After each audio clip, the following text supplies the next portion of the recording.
इसमें हम लोग क्या क्या सीखे थे कि इसमें विधान परिषद, केंद्रीय विधान परिषद, सेंट्रल लेजिस्लेटिव असेंबली, बोलो सीट की संख्या बढ़ी थी कि नहीं? 6 से बढ़ा के कितना? 12 सीट कर दिया। अच्छा, 6 से बढ़ा के 12 सीट। अच्छा, इसके सदस्य कौन होंगे? सदस्य बोलो चुनाव से आएंगे कि निर्वाचित होंगे कि मनोनीत? इलेक्टेड नहीं, नॉमिनेटेड, मनोनीत सदस्य होंगे। अच्छा, मनोनयन किसके द्वारा होगा? वायसराय खुद मनोनयन करें। देखो एक एक बात समझना, ऐसा पढ़ा दिया आपको। मतलब मेन पावर कानून बनाने वाले के पास है कि वायसराय? ये भी कहा कि अगर तुम लोग मेरे मर्जी के खिलाफ कोई कानून बना भी लोगे तो पारित नहीं होगा, हम उसको ओवर रूल कर देंगे। यानी वायसराय के पास परिषद के निर्णय को ओवर रूल करने का भी शक्ति था। अरे हाँ या ना, कि तुम्हारा जो भी है उसको रद्द कर देंगे, हम नहीं पारित होने को। वायसराय के मन में कोई कानून है और परिषद उसको पारित ही नहीं करे, परिषद कानून बना ही नहीं रही, तो वायसराय अपने आप बोलो क्या जारी कर देंगे? अध्यादेश, ऑर्डिनेंस। और ऑर्डिनेंस आज है कि नहीं संविधान? राष्ट्रपति को 123 और गवर्नर को 200। ऑर्डिनेंस जो होगा कितने महीने तक वैलिड?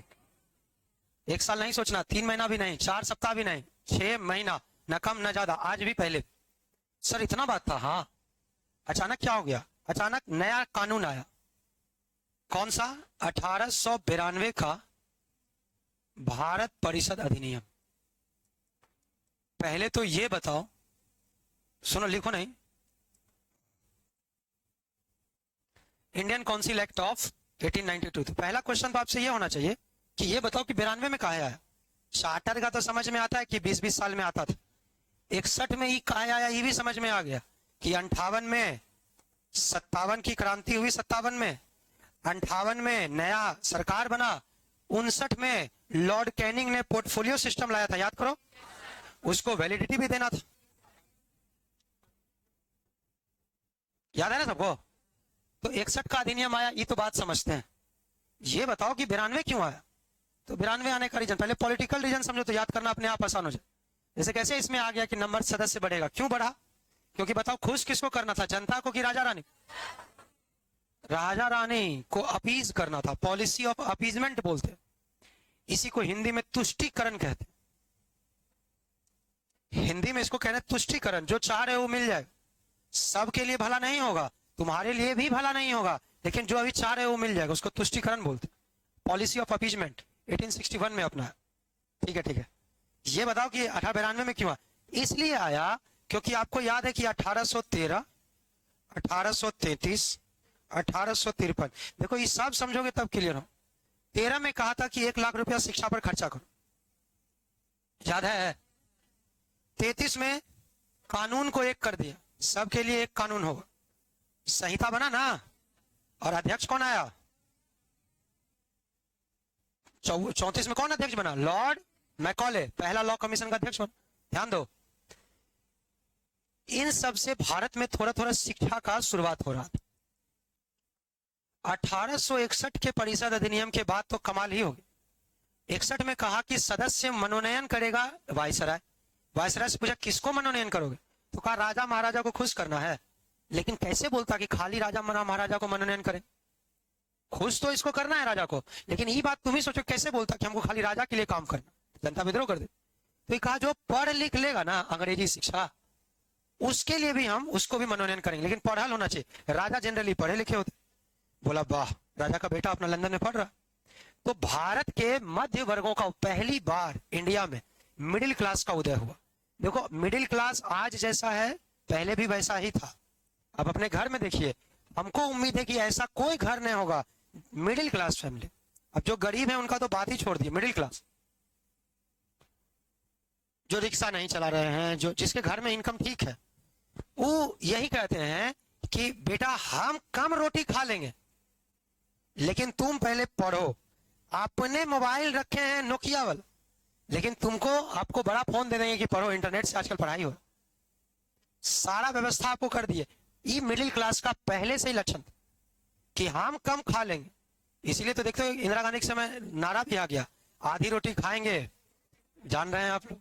तो ये समझो कि यही मिडिल क्लास है कि पहले रोटी कम खाएंगे लेकिन तुम पढ़ लो, बच्चा को पढ़ा। अब बच्चा भटक जाए तो बात अलग, बात समझिए। वही मिडिल क्लास का उदय हुआ। यहां देखना कहेगा rise of middle class in India after 1861। क्यों? कहा कि तुमको मनोनीत कर सकते हैं, पढ़ रहोगे तो, पढ़े रहोगे तो तुमको कुछ काम मिले, तुमको कुछ क्या मिलेगा। 1861 में बोलो मनोनयन होता था कि नहीं इसका? अच्छा, मनोनयन 3 आदमी का हुआ था, बोलो तो कौन कौन? बनारस के राजा, और बोलो पटियाला के, और बोलो दिनकर। इस सब का जो मनोनयन हुआ, ये क्यों मनोनयन होने से फायदा क्या हुआ सर? इसको पावर दिए क्या? तो बोला पावर 0, पावर ओवर नहीं सोचना। तब काहेले मनोनयन किए सर? इसको इज्जत मिला, रिस्पेक्ट, रिस्पेक्टफुल। अंग्रेज कहते थे राजा जी क्या हाल है। ये देखो कि ये जो बात बस समझ लो कि आदमी भी सोच रहा है कि मेरा भी बेटा, अरे आईएएस बनना क्यों चाह रहे हैं आप? रिस्पेक्ट है उसको। तो खैर आईएएस को आज पावर भी है क्योंकि आप डेमोक्रेसी में जी रहे हैं, उस समय पावर नहीं था लेकिन रिस्पेक्ट था। अब जो जनता गरीब है वो मनोनीत हो जाता तो राजा के बराबर आ जाता। राजा तो बन नहीं सकते क्योंकि राजा का बेटा है नहीं, तो राजा बनने का एक ही रास्ता था, रिस्पेक्ट चाहिए तो मनोनीत होना पड़ेगा, उसके लिए पढ़ना पड़ेगा। जस्ट लाइक समझो जो मनोनयन का हो रहा था 1861 से, जस्ट लाइक इसका स्थिति कैसा है? फूफा वाला। फूफा घर में आएंगे तो देखो इज्जत कितना मिल रहा। क्या ये फूफा बैठिए, फूफा कैसे आए, फूफा ये फूफा वो फूफा, 50 फूफा, चाय फूफा, ये फूफा। लेकिन तुम्हारे घर के कोई डिसीजन में फूफा का रोल, कोई रोल नहीं। कि घर में ये काम होना है तो फूफा ये दीवार को पीला कलर से कर दें क्या? कोई नहीं पूछे, पूछियो लेगा तो पीला है, हरा ठीक लग रहा है। बात समझो, उसका कोई बात ही नहीं। बस वही बात, पावर 0, रिस्पेक्ट फुल। 1861 के बाद वही रिस्पेक्ट के लिए मिडिल क्लास जागा कि नहीं बच्चा पढ़ेगा। और जब बच्चा पढ़ने लग गया तो कई सारे लोग पढ़ने के लिए, कम पैसा है लेकिन इंग्लैंड जा रहे हैं, लंदन जा रहे हैं, लंदन में बैरिस्टर का डिग्री हासिल कर रहे हैं। यही वो समय है जब भारत से लोग इंग्लैंड जाके रविन्द्रनाथ टैगोर गए, आप जानते हो गांधी जी भी जाएंगे, बात अरे बोलो हाँ है ना। तो यही वो समय 18 गांधी जी का जन्म 1869 में हुआ, इसीलिए वो गांधी बन पाए। अगर इस 1769 में पैदा होते तो होगा कोई पढ़ाने वाला भी नहीं था कि क्या करोगे पढ़ के, राजा तुमको मनोनीत भी नहीं होना। 61 के बाद जन्म है, इसीलिए बात समझो, आपको पॉलिटिकल सिग्निफिकेंस समझना। ठीक है बात सर, मिडिल क्लास का उदय होगी, आदमी पढ़ लिख लिया, पढ़ लिख लिया बंगाल में, क्योंकि बंगाल ब्रिटेन की राजधानी थी, लोग बंगाल में राजधानी थी, राजधानी ज्यादा डेवलप होगा, वहां के लोग ज्यादा पढ़ लिए। जब पढ़े तो वो अपना अधिकार का मांग करने लगे। फिर अंग्रेज को डर लगे कि कहीं फिर 1857 तो नहीं कर दे, फिर दिक्कत है। तो ये जब अपना मांग इतना मांग रहे हैं तो इसको टैकल करने के लिए एक अंग्रेज अधिकारी, रिटायर अंग्रेज अधिकारी, उसका नाम है एलन ऑक्टेवियन ह्यूम, और 1885 में उसने भारतीय राष्ट्रीय कांग्रेस की स्थापना की। किस लिए? मध्य वर्ग के जो लोग पढ़ लिए हो वो विद्रोह मत करना, तुम्हारा कोई मांग है इस संस्था में भेजो। इस संस्था वायसराय को या काउंसिल को अपना भेजे, उनका मन हुआ तो तुम्हारा मांग माना जाए। यानी कि ये एक तरह का अंग्रेजों का सेफ्टी वाल्व था। कोई बताओ कि safety valve Indian national Congress को किसने कहा? लाला लाजपत राय। ध्यान दो जी, ये सब पूछता है सवाल आपसे, सर ये सेफ्टी वाल्व। हाँ, कुकर देखो, कुकर, यस सर कुकर भी देखे, तो कुकर में यहाँ एक सेफ्टी वाल्व होता कि अगर ये सेफ्टी वाल्व सस्ता कुकर लिए तो नहीं हो, कोई लड़का तो देखता है ये वाला है तो पता नहीं फैशन में दिया, इसी को बोलते हैं सेफ्टी वाल्व। सस्ता कुकर में नहीं है, अगर सीटी खराब हो गया अंदर प्रेशर ज्यादा तो कुकर ब्लास्ट कर जाएगा, क्योंकि वही बम वाला बात, निकलने का जगह नहीं होगा तो ब्लास्ट कर जाए। लेकिन अगर सेफ्टी वाल्व दे दिए, सेफ्टी वाल्व क्या होता है? एक लिमिटेड उसमें टेम्परेचर, कि इतना टेम्परेचर के बाद सीटी उठ गया तब तो टेम्परेचर कम हो जाएगा, अगर नहीं उठा तो इस टेम्परेचर के बाद सेफ्टी वाल्व अपने गल के गिर जाएगा और धुआं निकल जाएगा, कुकर सेफ हो जाएगा, ब्लास्ट नहीं हो। बस वही बात अंग्रेज कहता था कि जो इंडियन है वो दाल चावल है, हम लोग का जो नीति है वो आग लगा रहे हैं, कुकर में आंच लगा रहे हैं। भारतीय दाल चावल जैसे आंच लगाते हैं तो ये खोलता है, सीटी मारता है, सीटी मारना ही है। बताओ कोई कुकर रखा है तो सीटी मारेगा तो वो डराएगा कि भाग भाग सीटी मार दिया, वो खुश होगा कि लगता है सीज रहा है। बस भाई जब जी भारतीय विद्रोह करे, अंग्रेज कहे सीटी, वाह सही आंच लग रहा है। ज्यादा आंच नहीं लगे, पढ़ा लिखा क्या करेगा, सीटी नहीं मरवाएगा, ब्लास्ट करवा दे, कोई बात नहीं, उसके लिए एक संस्था बनाओ, सेफ्टी वाल्व। और लाला लाजपत राय बोले एकदम सेफ्टी वाल्व सिद्धांत, कि हंगामा होगा ही नहीं, कोई क्रांति होगा ही नहीं। 1857 जैसे देश भर में हो गया वैसा क्रांति नहीं होने देगा, सब कांग्रेस रोक लेगा इस क्रांति को। 1885 कांग्रेस की स्थापना तो एलन ऑक्टेवियन ह्यूम ने कर दी, लेकिन ह्यूम ने डफरिन को चिट्ठी लिखा। उस समय 1885 में भारत के वायसराय कौन थे, डफरिन, लॉर्ड डफरिन। डफरिन को चिट्ठी लिखा कि यहाँ पढ़े लिखे लोग देखो, डफरिन ने कहा कि तो अल्पसंख्यक की संस्था, 72 आदमी ज्वाइन किया पूरे भारत से, पहला बैठक। डफरिन का ये अल्पसंख्यक की कुछ नहीं कर सकेगा, माइनॉरिटी का संस्था, इंस्टीट्यूशन ऑफ माइनॉरिटी। लेकिन अगला बैठक में बढ़ गया, उसमें और बढ़ गया, अगला में और बढ़ गया। एलन ऑक्टेवियन ह्यूम, ये ह्यूम जो देख रहे हो, ये चिट्ठी लिखा कि इसका बात को कभी कभी मानिए, इसको भी अपीज करिए, खाली राजा रानी को खुश करने से नहीं होगा, इसको खुश करना हो, कांग्रेस वाला खुश रहेगा तो भारत में अंग्रेज का राज रहे। इसी को खुश करने के लिए 3, 4, 5 बैठक के बाद जब देखा कि इसमें भीड़ बढ़ने लगा, मध्य वर्ग पढ़ा लिखा लोग आने लग गया है, तो उसको खुश करने के लिए 6 साल बाद 7वें साल 1892 में भारत परिषद अधिनियम आया। तो आपके दिमाग में जब आप 1892 पढ़िए तो याद होना चाहिए कि कांग्रेस की स्थापना हुई। तब आपसे कोई भी सवाल इसमें भी कुछ लिखवाएंगे, तुम्हारे दिमाग में आएगा अच्छा जो भी पॉलिसी बनेगा कांग्रेस को खुश करने के लिए बने। पहला पॉलिसी, केंद्रीय विधान परिषद। बोलो कांग्रेस वाले लोगों को पार्टिसिपेट करने दोगे कि नहीं देंगे? तो पहले क्या वो मेंबर हो गया, क्या वो नलायक, अभी ना बोले 6 से बढ़ा के कितना कर दिए थे, वाह, इसमें 12 से बढ़ा के 16 कर दे कि नहीं 4 को कांग्रेस से भी आए। बात समझो क्यों बढ़ रहा है, आप समझना। आपसे कहेगा कि पॉलिसी क्या, central legislative assembly is expanded to 16 members from 12 members. केंद्रीय विधान परिषद 12 से 16 मेंबर तक बढ़ गया, समझना, समझ गए, 4 कांग्रेस से लेंगे ताकि कांग्रेस वाला रिप्रेजेंटेटिव भी आए। बोलो क्लियर है? पहले इतना लिखा देते हैं उसके बाद आगे बढ़ेंगे, जल्दी लिखिए। अच्छा तुम पहले बताओ 1861 में क्या जो मनोनीत व्यक्ति था, जो मनोनीत व्यक्ति थे 1861 में, क्या उसको कोई पावर था? पुप्पा थे वो, पावर 0। बोलो रिस्पेक्ट था? इसको पावर दोगे कि नहीं? अरे राजा तो है नहीं कि तुम इसको रिस्पेक्ट दोगे। पढ़ा लिखा मान लो मध्य मिडिल क्लास का आदमी आ गया, मध्यम वर्ग, उसको मनोनीत हो गया हो, पढ़ा लिखा है, तो बताओ उसको रिस्पेक्ट तो देंगे नहीं, उसको कुछ पावर देना हो तो उसको कहेगा कि तुम आओ और बजट उजट हम पेश करें तो तुम बैठ के सुनो, प्रश्न भी पूछ सकते हो लेकिन पूरक प्रश्न नहीं पूछो, पूरक प्रश्न, सप्लीमेंट्री क्वेश्चन आप नहीं पूछ सकते। देखो यही हथियार। पहली बात तो बजट में हिस्सा ही नहीं लेने देते थे, इस बार तो हिस्सा लेने दिए।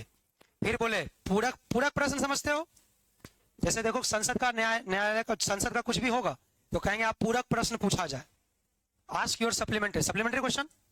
डाउटफुल क्वेश्चन को बोलते हैं सप्लीमेंट, कि आपको डाउट है, सरकार कहे कि हम 12,000 करोड़ रेलवे पे खर्चा करें, रेल मंत्री ऐसा बोल दे, फिर कोई अपोजिशन का लीडर होगा और राहुल गांधी उठ के कहे कि 12,000 करोड़ कहां कहां खर्चा करोगे, डाउट बताओ कहां कहां 1-1 रुपया खर्चा करो। यहां पूरक प्रश्न नहीं पूछना है। सरकार कह दी कि हम 12,000 करोड़ खर्चा करेंगे तो उठ के ही नहीं पूछना कि कहां कहां करो, चुपचाप जान लो कि 12,000 होगा। ये बोलो दिमाग में है तो जल्दी से पहले लिख लीजिए, आगे बढ़ाते हैं। 1861 के अधिनियम के बाद भारत में पढ़े लिखे मध्यम वर्ग का उदय हुआ। There was the rise of educated middle class after the Act of 1861। लिखिए 1861 के अधिनियम के बाद भारत में पढ़े लिखे मध्यम वर्ग का उदय हुआ।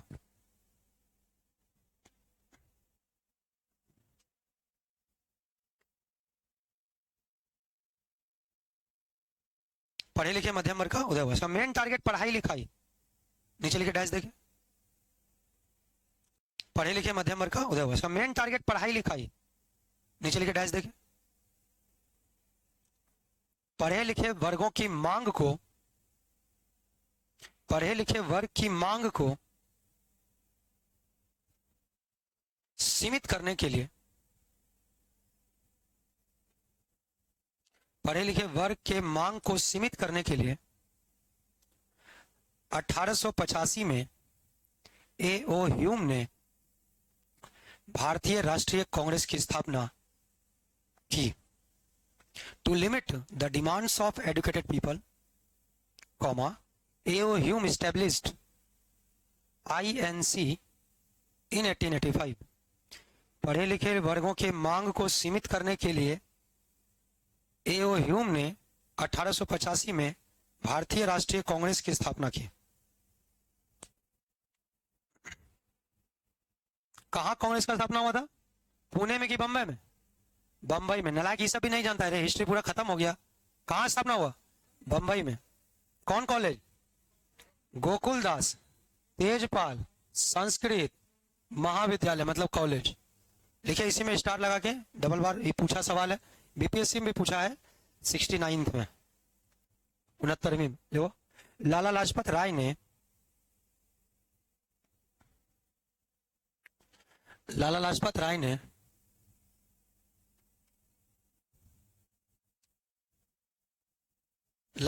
राय ने कांग्रेस के लिए, लाल से लिख दोगे, सेफ्टी वाल्व का सिद्धांत दिया। बोलो, जब भी अधिनियम पढ़ेंगे 92 का, तो बोलो किसको ध्यान में रखोगे? दो चीज, कांग्रेस और मध्यम वर्ग, पढ़ा लिखा लोग। अनपढ़ को ध्यान में नहीं रखना, पढ़े लिखे लोग को। हेडिंग बना लीजिए, 1862 का भारत परिषद। आप समझना आसान होगा आपको।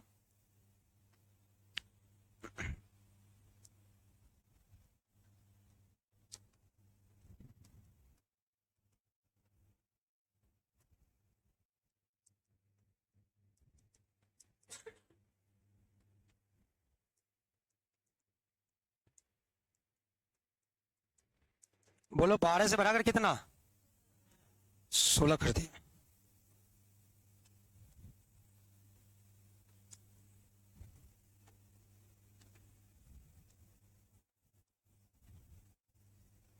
सर, राज्य की विधान परिषद में भी बढ़ाया गया। हाँ, राज्य की विधानसभा में अलग अलग सीट बढ़ाए। Provincial seats are also increased variably, अलग अलग।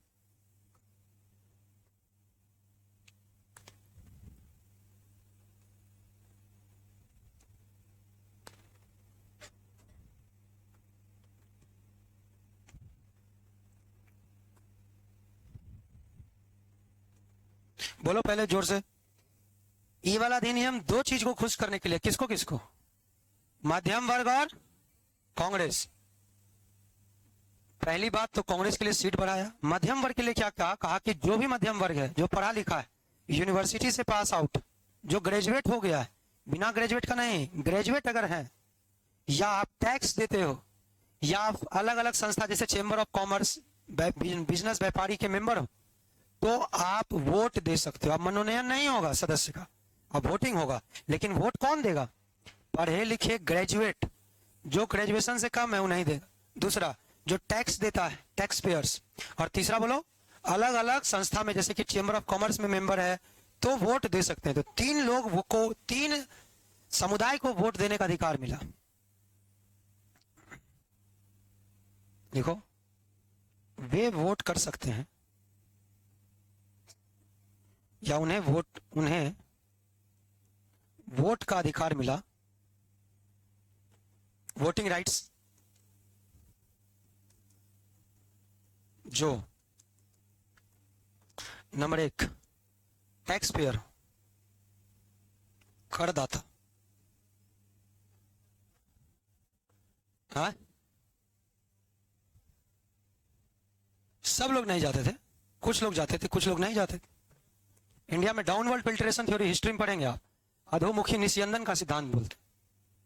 इंडिया में भी स्कूल था, बिरसा मुंडा लंदन थोड़े गए थे, भारत में पढ़े। करदाता, विश्वविद्यालय से स्नातक, ग्रेजुएट डिग्री,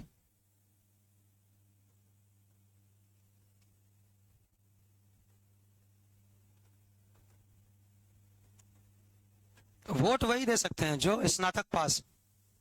अभी भी विधान परिषद में वोट वही देते हैं जो स्नातक हैं, ग्रेजुएट आगे पढ़ाएंगे।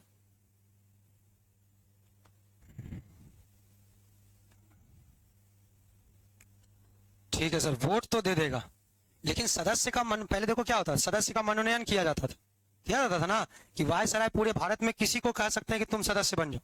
ठीक, अब क्या हुआ, अब कहा कि वायसराय किसी को नहीं बना सकते, भारत के लोग ही सदस्यों को, सदस्यों के नाम का, सदस्य के नाम का रिकमेंडेशन करेंगे। ध्यान दो, 16 को सदस्य जो चुना जाना है देश भर में, भारत के लोग ही उसको रिकमेंड करेंगे कि इसको बनाइए।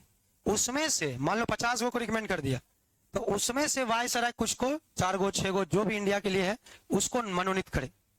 बोलबे नहीं कर रहे हैं, लेकिन वोट कौन दे सकते हैं, जो टैक्स पेयर है। जो समझ पाए कि फिर से बोले, ध्यान दीजिए, पूरे इंडिया में खड़ा कौन होगा सदस्य बनने के, उसके लिए लोग रिकमेंड करें। कौन रिकमेंड करेगा सर, तो जो चेंबर ऑफ कॉमर्स के सदस्य हैं। चेंबर ऑफ कॉमर्स समझते हो, बिजनेसमैन का सदस्य होता है। आज भी कोई भी मुंगेर में दुकान जाओगे तो उसके दुकान पे वो सर्टिफिकेट टांगल हो और वहां लिखा रहेगा चेंबर ऑफ कॉमर्स। उस चेंबर ऑफ कॉमर्स बिजनेसमैन लोग, कांग्रेस के सदस्य अगर कोई हैं, वो लोग रिकमेंड करेंगे नाम अलग अलग। म्युनिसिपैलिटी में कोई काम करते हैं, नगर पालिका में, तो ये सब याद नहीं रखना। भारत के कुछ स्थानीय लोग, म्युनिसिपैलिटी में काम करने वाले, चेंबर ऑफ कॉमर्स के सदस्य, ग्रेजुएशन के या कांग्रेस के सदस्य, ये लोग नाम रिकमेंड करेंगे। उसमें से वायसराय कहेगा इसको बनाना है, फिर उसके लिए वोटिंग होगा, वोट ही लोग देंगे, तब चुना के तब वो कहां जाएगा, विधान परिषद, केंद्र की विधान परिषद, यानी संसद की बात कर रहे हैं, वहां जाएगा, तब वो कानून बनाए। दूसरी बात, कानून बनाएगा तो वायसराय को ज्यादा पावर है, ओवर रूल कर देगा वायसराय। दूसरा, ये भी पावर दिया गया कि जब पहले, इससे पहले ये था कि बजट उजट पर तुमको भाग नहीं लेना है, अब बजट में आप हिस्सा ले सकते हो, लेकिन कौन सा प्रश्न नहीं पूछने देंगे, पूरक प्रश्न, डाउट वगैरह वो सब नहीं पूछना कि कहाँ खर्चा करना है, कैसे खर्चा करना, उसका मतलब नहीं, सुनो खाली बजट को। देखिए जल्दी जल्दी, सदस्यों के नाम का रिकमेंडेशन को हिंदी में क्या बोलते हैं, भारी खत्म सब आदमी रहे, क्या कहेंगे, सुझाव। हाँ, सुझाव लिखो, सदस्यों के नाम का सुझाव,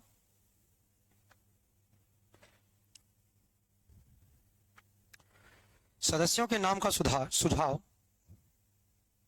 chamber of commerce, chamber of commerce, इसको चेंबर ऑफ कॉमर्स ही बोलते हैं, चेंबर ऑफ कॉमर्स, कॉमा जमींदार,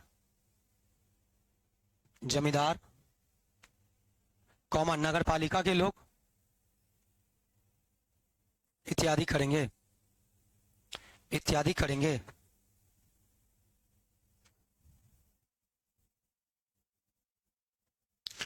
नीचे लिखे एक लाइन छोड़ के, अब इसमें बहुत स्टार लगा देना, ये कई बार पूछता है। देखो, इस अधिनियम ने पहली बार, this act gave for the first time, इस अधिनियम ने पहली बार बजट पर, इस अधिनियम ने पहली बार बजट पर प्रश्न पूछने का अधिकार दिया। This act for the first time gave the right to ask questions on budget, पहली बार प्रश्न पूछने का अधिकार दिया, परंतु लाल से लिखना, पूरक प्रश्न नहीं, but not supplementary questions.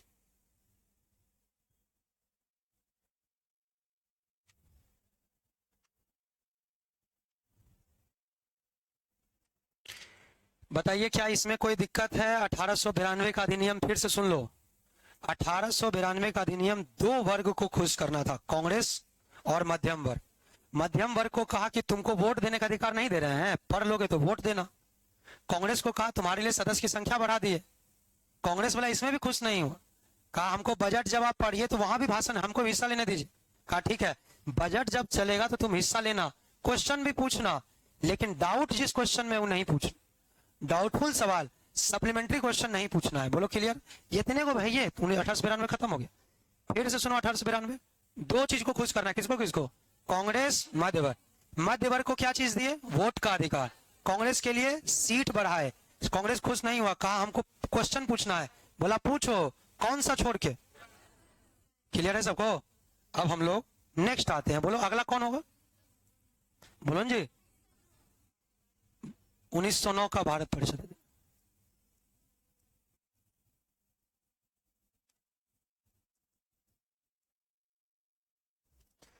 Indian council act of 1909।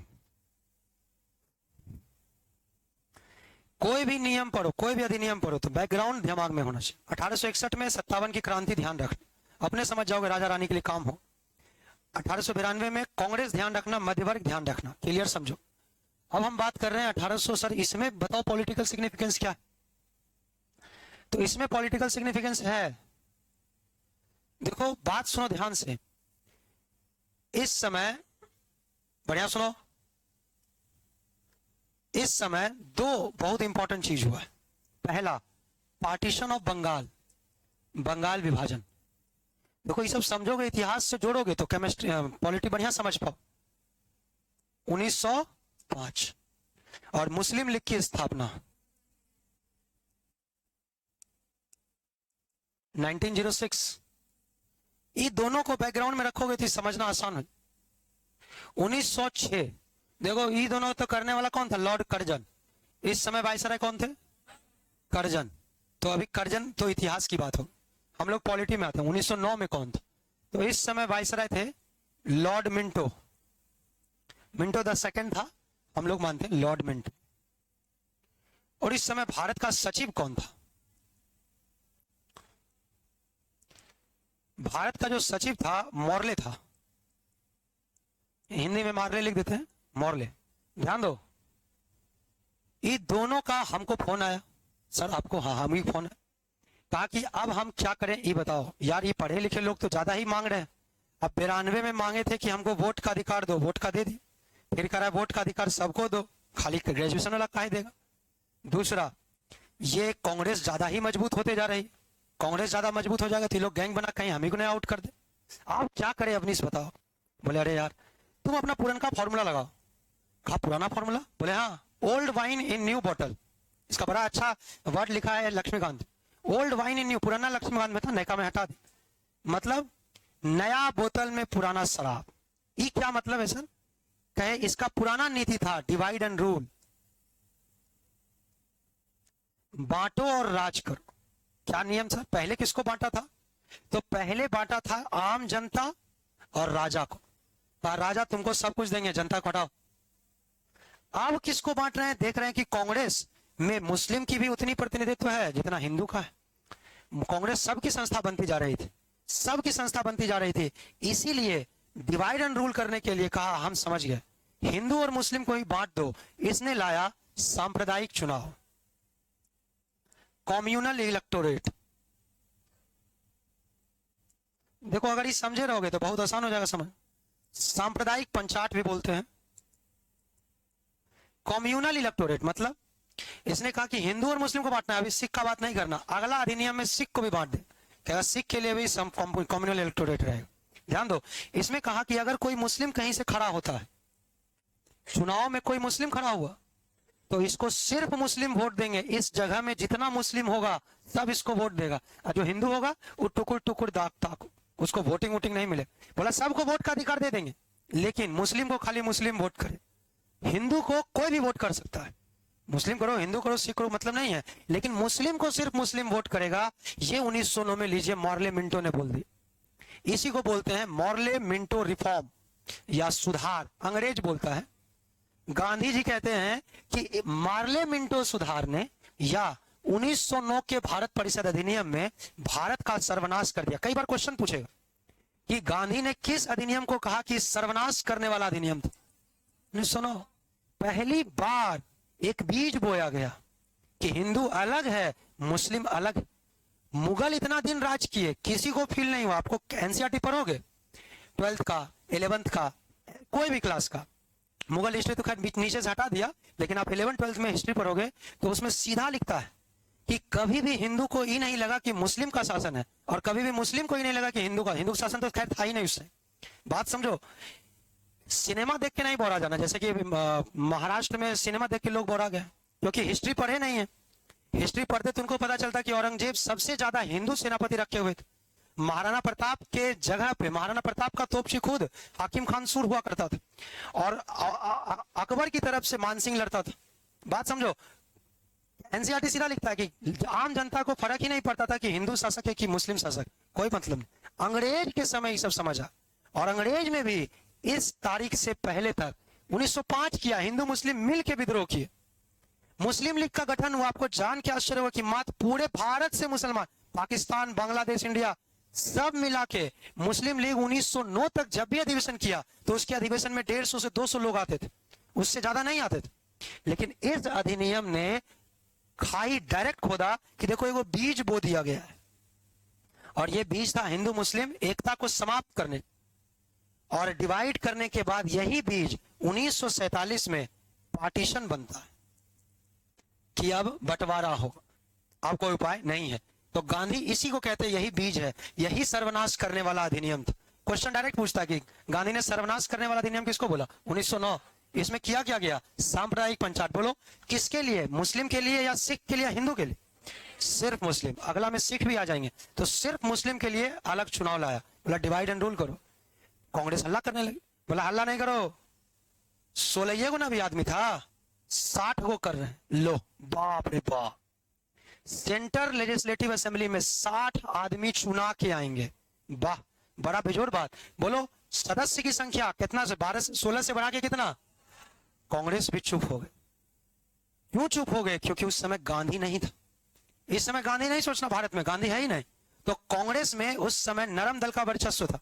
उन्होंने कहा छोड़, जहां जिसको जहां जाना है बाद में समझेंगे, अभी 60 सदस्य देख रहे हो नीति निर्माण करे में चल रहे हैं।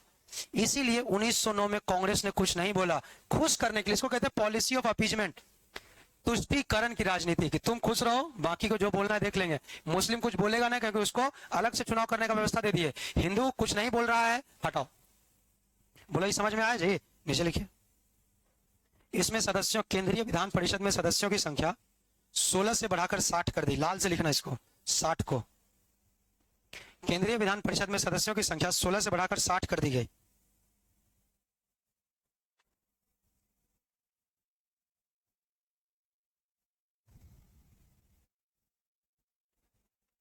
कांग्रेस को खुश करने के लिए किया गया। दूसरा, कांग्रेस कहा कि तब हमको बजट पे बोलने का भी अधिकार दीजिए। बोला एकदम देंगे, लिखो नीचे।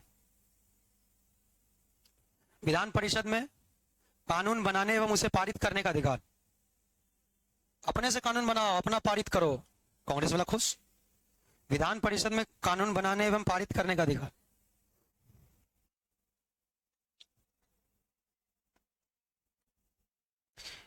बोलो पूरक प्रश्न पूछने किसमें नहीं दिया था? 1892। इसमें कहा पूछ, जो पूछना है पूछो, अल्लाह खाली नहीं करना। देखो पूरक प्रश्न पूछने का, बजट पर पूरक प्रश्न पूछने का अधिकार। They were given the rights to ask supplementary questions on budget. Budget पर पूरक प्रश्न पूछने का अधिकार। सब जो तुम सोच रहे हो सब अधिकार मिलेगा, खाली हल्ला नहीं करना। मेरा पॉलिसी ही है, हम ही सिखाए थे।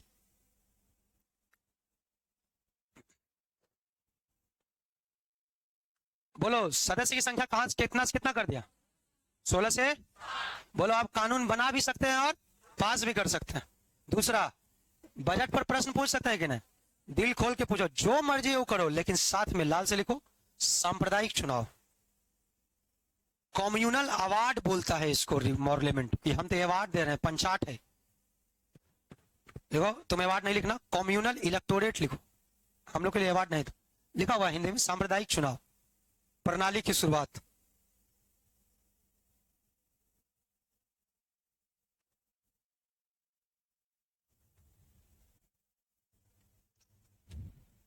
अब एक बात कांग्रेस को चुभ रहा था, क्या सर? ध्यान सुनिए, देखो कितना खुश करने का राजनीति है। कहा सांप्रदायिक, सांप्रदायिक चुनाव किसके लिए? फिर हिंदू बोलता है था, ब्रैकेट में लिखो सिर्फ मुस्लिम, कि मुस्लिम को कौन वोट देगा? सिर्फ मुस्लिम, कोई वोट दे ही नहीं सकता। इसका मतलब है कि मुस्लिम हिंदू अलग है।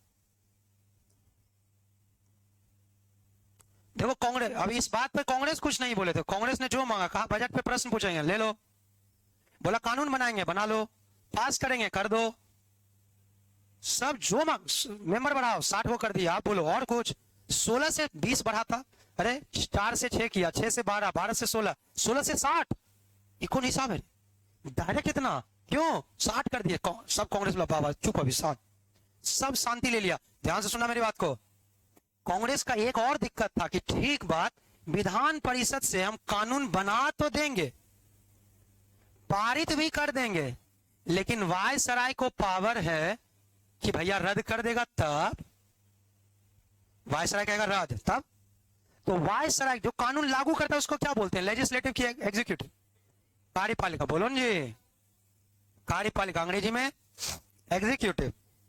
ये सब जो देख रहे थे विधान परिषद, ये क्या है? विधान परिषद क्या है?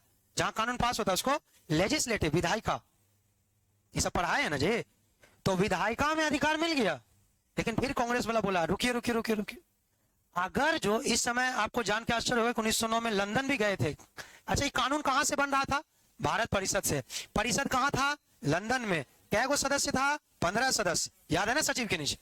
तो लंदन भी गए थे कौन? राजनीतिक गुरु गांधी जी के, कौन है? गोपाल कृष्ण लंदन गए हुए हैं कि कानून बात करने के लिए, खाली कि ये सब ठीक, हमको डाउट नहीं, लेकिन ये बताइए कि कानूनमा बना देंगे, पारित भी कर देंगे, और नकार दिया। तब कार्यपालिका में मेरा कौन अधिकार है? तो बोला आज से शुरुआत कर रहे हैं।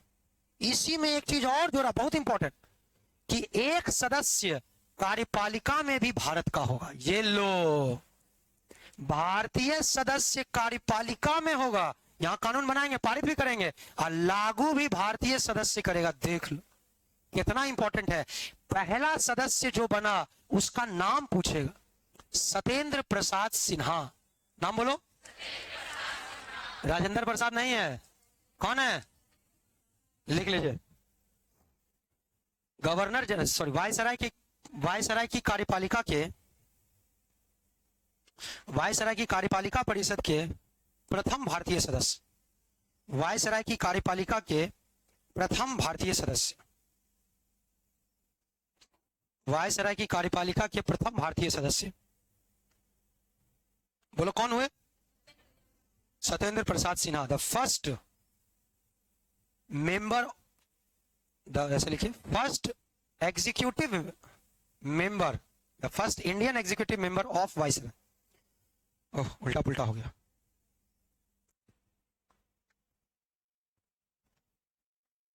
फर्स्ट लिखो, first Indian to be appointed for the executive council of viceroy is was Satyendra Prasad Sinha. Viceroy की कार्यपालिका परिषद के पहले भारतीय सदस्य सत्येंद्र प्रसाद सिन्हा थे।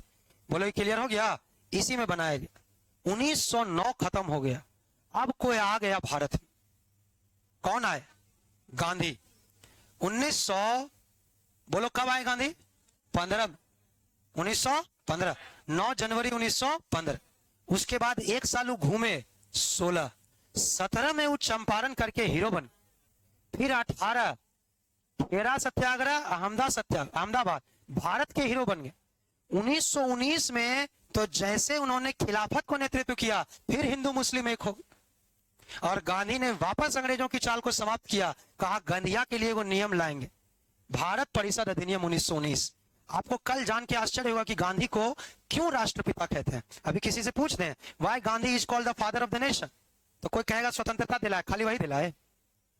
गांधी को राष्ट्रपिता क्यों कहते हैं? सुभाष चंद्र बोस को क्यों नहीं कहते? बिहार दरोगा में जानते सवाल क्या पूछे? सुभाष चंद्र बोस की माता का नाम क्या है? देख लो, सवाल कुछ भी पूछ सकता है। तो एक एक बात, जो पर्सनैलिटी आपको ध्यान रखना होगा।